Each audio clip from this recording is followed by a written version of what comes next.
ಓಂ ಸಾಯಿ ಶ್ರೀಂ ಸಾಯಿ ಜೈ ಜೈ ಸಾಯಿ ಸದ್ಗುರು ಸಾಯಿ. ಓಂ ಸಾಯಿ ಶ್ರೀಂ ಸಾಯಿ ಜೈ ಜೈ ಸಾಯಿ ಸದ್ಗುರು ಸಾಯಿ. ಹೇಮಾಡಪಂಥ ವಿರಚಿತ ಶ್ರೀ ಸಾಯಿ ಸಚ್ಚರಿತೆ 31ನೇ ಅಧ್ಯಾಯ. ಬಾಬಾ ಅವರು ಸಮ್ಮುಖದಲ್ಲಿ ಸನ್ಯಾಸಿ ವಿಜಯಾನಂದ, ಬಾಳಾರಾಮ ಮಾನಕರ, ನೂಲಕರ, ಮೇಘ, ವ್ಯಾಘ್ರ ಮೊದಲಾದವರ ಪರಲೋಕ ಯಾತ್ರೆ. ಮನುಷ್ಯ ತನ್ನ ಅಂತ್ಯಕಾಲದಲ್ಲಿ ಮಾಡುವ ವಿಚಾರಗಳಿಗೆ ತಕ್ಕಂತೆ ಫಲವನ್ನು ಪಡೆಯುತ್ತಾನೆ. ಆ ಸಮಯದಲ್ಲಿ ಅವನು ಭಗವತ್ಪಾದಗಳಲ್ಲಿ ತನ್ನ ಧ್ಯಾನವನ್ನಿಟ್ಟರೆ ಜನ್ಮಹೀನನಾಗಿ ಮತ್ತೆ ಜನ್ಮ ತಾಳುವುದಿಲ್ಲ. ಆದುದರಿಂದಲೇ ಸಂತರು ನಮಗೆ ನಾಮಸ್ಮರಣ ಮಾಡಲು ಉಪದೇಶಿಸುತ್ತಾರೆ. ಕೆಲವು ಸಲ ನಮ್ಮ ಅಂತ್ಯಕಾಲದಲ್ಲಿ ನಾವು ಹೌಹಾರಿ ಪರಮಾತ್ಮನನ್ನು ಮರೆತು ನಮ್ಮ ಇಡೀ ಜೀವನ ವ್ಯರ್ಥವಾಗಬಹುದಾಗಿದೆ. ಇದನ್ನು ತಪ್ಪಿಸುವ ಸಲುವಾಗಿ ನಾವು ನಾಮಸ್ಮರಣದ ಅಭ್ಯಾಸ ಇಟ್ಟುಕೊಳ್ಳಬೇಕು.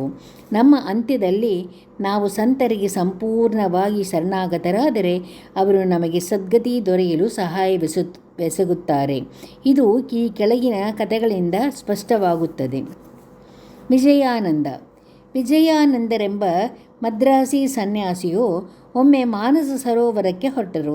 ದಾರಿಯಲ್ಲಿ ಬಾಬಾರವರ ಕೀರ್ತಿಯನ್ನು ಕೇಳಿ ಶಿರಡಿಗೆ ಬಂದು ತಂಗಿದ್ದರು. ಅಲ್ಲಿ ಹರಿದ್ವಾರದ ಸೋಮದೇವ ಸ್ವಾಮಿಯವರನ್ನು ಭೇಟಿ ಮಾಡಿ ಮಾನಸ ಸರೋವರದ ಪ್ರಯಾಣದ ಬಗ್ಗೆ ವಿಚಾರಿಸಿದರು. ಅವರು ಮಾನಸ ಸರೋವರಕ್ಕೆ ಪ್ರಯಾಣ ಮಾಡಬೇಕಾದರೆ ದಾರಿಯಲ್ಲಿ ಬಹಳ ಕಷ್ಟವನ್ನು ಅನುಭವಿಸಬೇಕೆಂದು ಹೇಳಿ ಅಲ್ಲಿಯ ಹವಾಗುಣ, ಜನಗಳ ನಡತೆ ಎಲ್ಲವನ್ನು ವಿವರಿಸಿದರು. ಇದನ್ನು ಕೇಳಿ ಅವರು ಮಾನಸ ಸರೋವರಕ್ಕೆ ಹೋಗುವ ವಿಚಾರವನ್ನು ಬಿಟ್ಟರು. ನಂತರ ಬಾಬಾರವರ ಬಳಿಗೆ ಹೋಗಿ ನಮಸ್ಕಾರ ಮಾಡಿದರು. ಆಗ ಬಾಬಾರವರು ಕೋಪದಿಂದ, ಈ ಸನ್ಯಾಸಿಯನ್ನು ಇಲ್ಲಿಂದ ದೂರ ಹೂಡಿ ಎಂದರು. ವಿಜಯಾನಂದರಿಗೆ ಬಾಬಾ ಅವರ ಮಾತಿನ ಅರ್ಥವಾಗಲಿಲ್ಲ. ಸ್ವಲ್ಪ ನೊಂದುಕೊಂಡು ಅಲ್ಲಿಯೇ ಎಲ್ಲವನ್ನೂ ನೋಡುತ್ತಾ ಕುಳಿತರು. ಆಗ ಬಾಬಾರವರ ಬೆಳಗಿನ ದರ್ಬಾರ್ ನಡೆದಿತ್ತು. ಭಕ್ತರೆಲ್ಲರೂ ನೆರೆದಿದ್ದರು. ಅವರು ಅನೇಕ ರೀತಿಯಲ್ಲಿ ಬಾಬಾರವನ್ನು ಪೂಜಿಸುತ್ತಿದ್ದರು. ಕೆಲವರು ಅವರ ಪಾದ ಪೂಜೆ ಮಾಡಿ ತೀರ್ಥ ತೆಗೆದುಕೊಳ್ಳುತ್ತಲೂ, ಮತ್ತೆ ಕೆಲವರು ಗಂಧವನ್ನು ಲೇಪಿಸುತ್ತಲೂ ಜಾತಿ ಮತ ಭೇದವನ್ನು ತೊರೆದು ಸೇವೆ ಮಾಡುತ್ತಿದ್ದರು. ಬಾಬಾರವರು ಕೋಪಗೊಂಡಿದ್ದರೂ ಸಹ ವಿಜಯಾನಂದರು ಬಾಬಾರವರ ಮೇಲಿನ ಪ್ರೀತಿಯಿಂದ ಮಸೀದಿಯಲ್ಲಿಯೇ ಕುಳಿತರು. ಈ ರೀತಿ ಶಿರಡಿಯಲ್ಲಿ 2 ದಿನ ಕಳೆದವು. ಆಗ ಅವರ ತಾಯಿಯವರು ಅತಿ ಅಜಾರಿ ಇರುವರೆಂದು ಪತ್ರ ಬಂದಿತು. ವಿಜಯಾನಂದರು ಬಹಳ ನೊಂದುಕೊಂಡು ಆ ಸಮಯದಲ್ಲಿ ತಾಯಿಯ ಬಳಿ ತಮಗೆ ಇರಲು ಸಾಧ್ಯವಿಲ್ಲವಲ್ಲ ಎಂದು ಪಶ್ಚಾತ್ತಾಪ ಮಾಡಿಕೊಂಡರು. ಆದರೆ ಬಾಬಾರವರ ಅನುಮತಿ ಇಲ್ಲದೆ ಹೊರಡುವ ಹಾಗಿರಲಿಲ್ಲ. ಪತ್ರವನ್ನು ಕೈಯಲ್ಲಿ ಹಿಡಿದುಕೊಂಡು ಬಾಬಾ ಹತ್ತಿರ ಹೋಗಿ ಹೊರಡಲು ಅನುಮತಿ ಬೇಡಿದರು. ಸರ್ವಜ್ಞರಾದ ಬಾಬಾ ಇದನ್ನರಿತು, ನೀನು ತಾಯಿಯನ್ನು ಬಹಳವಾಗಿ ಪ್ರೀತಿಸುವೆ, ಹಾಗಾದರೆ ಸನ್ಯಾಸವನ್ನೇಕೆ ಸ್ವೀಕರಿಸಿದೆ? ವ್ಯಾಮೋಹ ಮತ್ತು ಮಮತೆ ಸನ್ಯಾಸತ್ವಕ್ಕೆ ವಿರೋಧವಾದವುಗಳಲ್ಲವೇ? ನೀನು ಕೊಠಡಿಗೆ ಹೋಗಿ ಸುಮ್ಮನೆ ಕುಳಿತುಕೋ. ತಾಳ್ಮೆಯಿಂದ ಕೆಲವು ದಿನ ಕಳೆ. ವಾಡಾದಲ್ಲಿ ಅನೇಕ ದರೋಡೆಗಾರರಿದ್ದಾರೆ. ಬಾಗಿಲು ಹಾಕಿಕೋ, ಇಲ್ಲದಿದ್ದರೆ ಲೂಟಿ ಮಾಡುತ್ತಾರೆ. ಐಶ್ವರ್ಯ ಮತ್ತು ಸುಖವು ಶಾಶ್ವತವಲ್ಲ.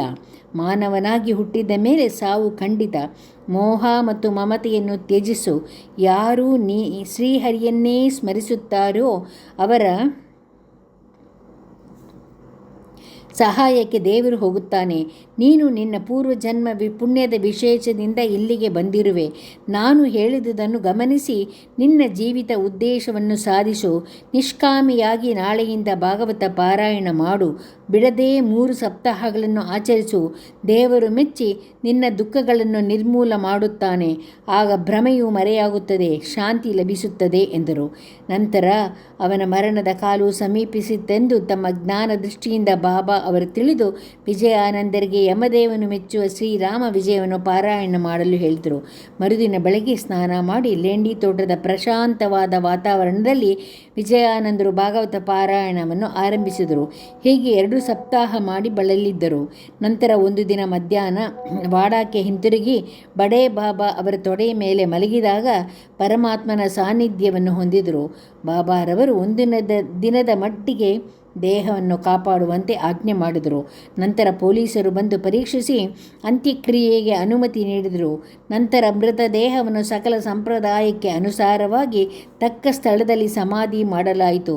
ಈ ರೀತಿ ಬಾಬಾ ಆ ಸನ್ಯಾಸಿಗೆ ಸದ್ಗತಿಯನ್ನು ಕೊಟ್ಟರು. ಬಾಳಾರಾಮ ಮಾನಕರ ಬಾಳಾರಾಮ ಮಾನಕರ ಬಾಬಾರವರ ಪರಮ ಭಕ್ತರಾಗಿದ್ದರು. ತಮ್ಮ ಪತ್ನಿಯು ಕಾಲವಾದ ನಂತರ ಮನೆಯ ಜವಾಬ್ದಾರಿಯನ್ನು ಮಗನಿಗೆ ಒಪ್ಪಿಸಿ ಶಿರಡಿಗೆ ಬಂದು ನೆಲೆಸಿದರು. ಅವರ ಅಚಲ ಭಕ್ತಿಯನ್ನು ಮನಗಂಡ ಬಾಬಾ ಆ ಸನ್ಯಾಸಿಗೆ ಅನುಗ್ರಹ ಮಾಡಬೇಕೆಂದು ಇಚ್ಛಿಸಿ ಅವರಿಗೆ 12 ರೂಪಾಯಿಗಳನ್ನು ಕೊಟ್ಟು ಮಚ್ಚೀಂದ್ರಗಢದಲ್ಲಿ ವಾಸ ಮಾಡುವಂತೆ ಹೇಳಿದರು. ಮಾನಕರಿಗೆ ಅಲ್ಲಿ ಹೋಗಲು ಇಷ್ಟವಿರಲಿಲ್ಲ. ಬಾಬಾರವರು ಅಲ್ಲಿಗೆ ಹೋಗುವುದರಿಂದ ಪ್ರಯೋಜನ ಇದೆ ಎಂದು ಹೇಳಿ ದಿನಕ್ಕೊಮ್ಮೆಯಾದರೂ ಗಡದ ಮೇಲೆ ಕುಳಿತು ಧ್ಯಾನಾಸಕ್ತರಾಗಲು ಅವರಿಗೆ ಹೇಳಿದರು. ಮಾನಕರರು ಬಾಬಾರವರ ಮಾತಿನಲ್ಲಿ ನಂಬಿಕೆ ಇಟ್ಟು ಮಚ್ಚೀಂದ್ರಗಢಕ್ಕೆ ಬಂದರು. ಅಲ್ಲಿಯ ಪ್ರಕೃತಿಯ ಸೌಮ್ಯವಾದ ಸೊಬಗನ್ನು ಮತ್ತು ಪ್ರಶಾಂತವಾದ ವಾತಾವರಣವನ್ನು ನೋಡಿ ಬಾಬಾರವರು ಹೇಳಿದಂತೆ ಧ್ಯಾನ ಮಾಡಲು ಯೋಗ್ಯ ಸ್ಥಳವೆಂದು ಭಾವಿಸಿದರು. ಕೆಲವು ದಿನಗಳ ನಂತರ ಅವರಿಗೆ ಜ್ಞಾನೋದಯವಾಯಿತು. ಸಾಮಾನ್ಯವಾಗಿ ಭಕ್ತರಿಗೆ ಸಮಾಧಿ ಸ್ಥಿತಿಯಲ್ಲಿ ದೇವರ ಸಾಕ್ಷಾತ್ಕಾರವಾಗುತ್ತದೆ. ಆದರೆ ಮಾನಕರಿಗೆ ಸಾಮಾನ್ಯ ಸ್ಥಿತಿಯಲ್ಲಿ ದೇವರ ಸಾಕ್ಷಾತ್ಕಾರವಾಯಿತು. ಅವರಿಗೆ ಬಾಬಾರವರ ದರ್ಶನವಾಯಿತು. ಮಾನಕರರು ಬಾಬಾರವರನ್ನು ನೋಡಿ, ನನ್ನನ್ನೇಕೆ ಇಲ್ಲಿಗೆ ಬರಮಾಡಿದಿರಿ ಎಂದು ಕೇಳಲು ಬಾಬಾ ಅವರು, ಶಿರಡಿಯಲ್ಲಿ ಇದ್ದಾಗ ನಿನ್ನ ಮನಸ್ಸಿನಲ್ಲಿ ಅನೇಕ ಯೋಚನೆಗಳಲ್ಲೂ ಬರಲು ಆರಂಭಿಸಿದವು. ನಿನ್ನ ಮನಸ್ಸನ್ನು ಸ್ಥಿಮಿತಕ್ಕೆ ತರಲೋಸುಗವೇ ನಿನ್ನನ್ನು ಇಲ್ಲಿಗೆ ಬರಮಾಡಿದೆ. ಪಂಚಭೂತಗಳನ್ನು ಒಳಗೊಂಡ ಈ 3.5 ಅಡಿ ವ್ಯಕ್ತಿ ಶಿರಡಿಯಲ್ಲಿ ಮಾತ್ರ ಇರುವೆನೆಂದು ಅಂದುಕೊಂಡಿದ್ಯಾ? ನೀನು ಈಗ ನೋಡುತ್ತಿರುವುದು ಬಾಬಾ ಅವರನ್ನು ಅಥವಾ ಬೇರೆಯವರನ್ನು ಎಂಬುದನ್ನು ನೀನೇ ನಿರ್ಧರಿಸು ಎಂದರು. ನಂತರ ಮಾನಕರ್ ಅವರು ಬಾಂದ್ರಾಕ್ಕೆ ಪ್ರಯಾಣ ಬೆಳೆಸಿದರು. ಪುಣೆಯಿಂದ ದಾದರ್ನಲ್ಲಿ ರೈಲಿನಲ್ಲಿ ಹೋಗಬೇಕೆಂದು ರೈಲ್ವೆ ನಿಲ್ದಾಣಕ್ಕೆ ಬಂದರು. ಟಿಕೆಟ್ ಕೊಳ್ಳುವ ಸ್ಥಳದಲ್ಲಿ ಬಹಳ ನೂಕುನುಗ್ಗಲಿತ್ತು. ಬೆಳಗ್ಗೆ ಟಿಕೆಟ್ ದೊರೆಯಲಿಲ್ಲ. ಆಗ ಹಳ್ಳಿಯನೊಬ್ಬನು ಅವರ ಹತ್ತಿರ ಬಂದು, ಎಲ್ಲಿಗೆ ಹೋಗಬೇಕು ಎಂದು ಕೇಳಿದ. ದಾದರಿಗೆ ಎಂದು ಮಾನಕರು ಹೇಳಿದರು. ಆಗ ಅವನು, ನನಗೆ ಬಹಳ ಜರೂರಾದ ಕೆಲಸವಿದೆ, ನಾನು ಅಲ್ಲಿಗೆ ಈಗ ಹೋಗಲಾರೆ, ದಯವಿಟ್ಟು ನನ್ನ ಟಿಕೆಟನ್ನು ತೆಗೆದುಕೊಳ್ಳಿ ಎಂದನು. ಮಾನಕರ ಟಿಕೆಟನ್ನು ತೆಗೆದುಕೊಂಡು ಅವನಿಗೆ ಹಣ ಕೊಡುವಷ್ಟರಲ್ಲಿ ಅವನ ಗದ್ದಲದಲ್ಲಿ ಎಲ್ಲಿಯೋ ಮಾಯವಾದನು. ಮಾನಕರ ಹುಡುಕಿದರೂ ಕಾಣಲೇ ಇಲ್ಲ. ರೈಲು ಹೊರಡುವ ತನಕ ಅವರನ್ನು ಹುಡುಕಾಡಿದರು, ಆದರೂ ಅವನ ಪತ್ತೆಯೇ ಆಗಲಿಲ್ಲ. ಮಾನಕರಿಗೆ ಇದು 2ನೇ ಸಾರಿ ಆದ ಸಾಕ್ಷಾತ್ಕಾರ. ಮಾನಕರ ತಮ್ಮ ಮನೆಗೆ ಹೋಗಿ ಕೆಲವು ದಿನ ಇದ್ದು ನಂತರ ಶಿರಡಿಗೆ ಬಂದು ಬಾಬಾ ಅವರ ಸೇವೆ ಮಾಡಹತ್ತಿದರು. ಕೊನೆಗೆ ಬಾಬಾ ಅವರ ಆಶೀರ್ವಾದದಿಂದ ಅವರ ಸಮ್ಮುಖದಲ್ಲಿಯೇ ಇಹಲೋಕವನ್ನು ತ್ಯಜಿಸುವ ಯೋಗ ಅವರಿಗೆ ದೊರಕಿತು. ತಾತ್ಯಾ ಸಾಹೇಬ ನೂಲಕರ ಹೇಮಾಡ ಪಂತರು ಇವರ ವಿಚಾರವನ್ನು ಹೆಚ್ಚು ವಿವರಗಳನ್ನು ಕೊಟ್ಟಿಲ್ಲ. ಅವರು ಶಿರಡಿಯಲ್ಲಿ ಹೇಗೆ ಕಾಲವಾದರೆಂಬುದನ್ನು ಮಾತ್ರ ತಿಳಿಸಿರುತ್ತಾರೆ. ಸಾಯಿಲೀಲಾ ಮಾಸಪತ್ರಿಕೆಯಲ್ಲಿ ಈ ಕೆಳಕಂಡ ವಿವರಣೆಗಳಿದೆ. ಸುಮಾರು 1909ರಲ್ಲಿ ಪಂಢರಪುರದಲ್ಲಿ ನಾನಾ ಸಾಹೇಬ ಚಾಂದೋಡ್ಕರ ಅವರು ಮಾಮಲೆದಾರರಾಗಿದ್ದಾಗ ಇವರು ಅಲ್ಲಿ ನ್ಯಾಯಾಧೀಶರಾಗಿದ್ದರು. ಇಬ್ಬರೂ ಬಹಳ ಸ್ನೇಹಿತರಾಗಿದ್ದರು. ತಾತ್ಯಾ ಅವರಿಗೆ ಸಾಧು ಸಂತರಲ್ಲಿ ನಂಬಿಕೆ ಇರಲಿಲ್ಲ. ಆದರೆ ನಾನಾ ಸಾಹೇಬ ಚಾಂದೋರ್ಕರ ಸಾಧು ಸಂತರ ಭಕ್ತರಾಗಿದ್ದರು. ನಾನಾ ಅವರಿಗೆ ಶ್ರೀ ಸಾಯಿ ಲೀಲೆಗಳನ್ನು ವಿವರಿಸಿ ಒಮ್ಮೆ ಶಿರಡಿಗೆ ಹೋಗಿ ದರ್ಶನ ಪಡೆಯಬೇಕೆಂದು ಪ್ರೇರೇಪಿಸಿದರು. ಆಗ ಅವರು 2 ಷರತ್ತುಗಳ ಮೇಲೆ ಶಿರಡಿಗೆ ಹೋಗಲು ಒಪ್ಪಿದರು. ಅವು ಯಾವುದೆಂದರೆ, ಬ್ರಾಹ್ಮಣನಾದವನು ಅಡಿಗೆ ಮಾಡಲು ತಮ್ಮ ಜೊತೆಯಲ್ಲಿ ಬರಬೇಕು, ಬಾಬಾ ಅವರಿಗೆ ಅರ್ಪಿಸಲು ಒಳ್ಳೆಯ ನಾಗಪುರದ ಕಿತ್ತಲೆ ಹಣ್ಣುಗಳು ದೊರೆಯಬೇಕು. ಇವೆರಡೂ ಷರತ್ತುಗಳು ದೇವರ ಕೃಪೆಯಿಂದ ನೆರವೇರಿದವು. ಆಗ ತಾತ್ಯಾ ಅವರು ಶಿರಡಿಗೆ ಹೊರಡಲೇಬೇಕಾಯಿತು. ಮೊದಲು ಬಾಬಾ ಅವರ ಮೇಲೆ ಕೋಪಗೊಂಡರು. ಹಾಗಾಗಿ ತಾತ್ಯಾ ಅವರಿಗೆ ಈ ರೀತಿಯಾದ ಪ್ರಸಂಗಗಳು ಸಂಭವಿಸುತ್ತಿದ್ದವು. ನಂತರ ಬಾಬಾ ಅವರು ದೇವರ ಅವತಾರ ಎಂದು ಅವರು ತಮ್ಮ ಸ್ವಂತ ಅನುಭವದಿಂದಲೇ ತಿಳಿದರು. ಬಾಬಾ ಅವರಲ್ಲಿ ಆಸಕ್ತಿ ಹುಟ್ಟಿ ತಮ್ಮ ಅಂತ್ಯಕಾಲದ ತನಕ ಶಿರಡಿಯಲ್ಲಿಯೇ ತಂಗಿದರು. ಅಂತ್ಯಕಾಲ ಸಮೀಪಿಸುತ್ತಿರುವಾಗ ಅವರ ಹತ್ತಿರ ಕುಳಿತು ಪುಣ್ಯ ಗ್ರಂಥಗಳ ಪಾರಾಯಣ ಮಾಡಿ ಅವರಿಗೆ ಬಾಬಾ ಅವರ ಪಾದ ತೀರ್ಥವನ್ನು ಕುಡಿಸಲಾಯಿತು. ಆಗ ಬಾಬಾ ಅವರು ಅವರ ಅಂತ್ಯವನ್ನು ಅರಿತು, ತಾತ್ಯಾ ನಮ್ಮನ್ನು ಬಿಟ್ಟು ಅಗಲಿದನು, ಅವನಿಗೆ ಪುನರ್ಜನ್ಮವಿಲ್ಲ ಎಂದರು. ಮೇಘ ಈ ಹಿಂದೆ 28ನೇ ಅಧ್ಯಾಯದಲ್ಲಿ ಮೇಘಾನ ಕಥೆಯನ್ನು ವಿವರಿಸಿದ್ದೇನೆ. ಮೇಘ ತೀರಿಕೊಂಡ ನಂತರ ಶಿರ್ಡಿಯ ಜನರೆಲ್ಲರೂ ಅವರ ಅಂತ್ಯ ಮೆರವಣಿಗೆಯಲ್ಲಿ ಭಾಗವಹಿಸಿದರು. ಬಾಬಾಜ್ ಅವರೂ ಸಹ ಜನರೊಡನೆ ಸ್ಮಶಾನಕ್ಕೆ ಹೋಗಿ ಅವನ ಮೃತ ದೇಹದ ಮೇಲೆ ಪುಷ್ಪಗಳನ್ನು ಹಾಕಿದರು. ದಹನ ಕ್ರಿಯೆಗಳಾದ ನಂತರ ಬಾಬಾ ಅವರೂ ಸಹ ಸಾಮಾನ್ಯ ಮನುಷ್ಯರಂತೆ ಕಣ್ಣೀರು ಸುರಿಸಿದರು. ಭಕ್ತರಿಗೆ ಸದ್ಗತಿಯನ್ನು ನೀಡಿದ ಅನೇಕ ಸಂತರನ್ನು ನಾವು ನೋಡಿದ್ದೇವೆ, ಆದರೆ ಬಾಬಾ ಅವರ ರೀತಿ ಅಪೂರ್ವವಾಗಿದ್ದಿತು. ವ್ಯಾಘ್ರ ಬಾಬಾ ಅವರ ಸಮಾಧಿಯ ಮೊದಲು 7 ದಿನಗಳ ಮುಂಚೆ ಈ ಘಟನೆ ಸಂಭವಿಸಿತು. ಕೆಲವು ದರ್ವೇಶಿಗಳು ಒಂದು ಹುಲಿಯನ್ನು ಸರಪಳಿಯಿಂದ ಕಟ್ಟಿ ಚಕ್ಕಡಿ ಗಾಡಿಯಲ್ಲಿ ಹಾಕಿ ಶಿರ್ಡಿಗೆ ತಂದರು. ಅದನ್ನು ಈ ದರ್ವೇಶಿಗಳು ಹಳ್ಳಿಗಳಲ್ಲಿ ಪ್ರದರ್ಶನದಿಂದ ದೊರೆತ ಹಣದಿಂದ ತಮ್ಮ ಉಪಜೀವನ ಮಾಡುತ್ತಿದ್ದರು. ಅದು ರೋಗದಿಂದ ನರಳುತ್ತಿತ್ತು. ಎಷ್ಟೋ ಔಷಧಿ ಕುಡಿಸಿದರೂ ಗುಣವಾಗಲಿಲ್ಲ. ಬಾಬಾ ಅವರ ಕೀರ್ತಿ ಕೇಳಿ ಆ ಹುಲಿಗಳೊಂದಿಗೆ ಅವರು ಬಾಬಾ ಅವರ ಕಡೆಗೆ ಬಂದರು. ಬಾಬಾ ಅವರ ಅನುಮತಿ ಪಡೆದು ಅದನ್ನು ಅವರ ಬಳಿಗೆ ತಂದರು.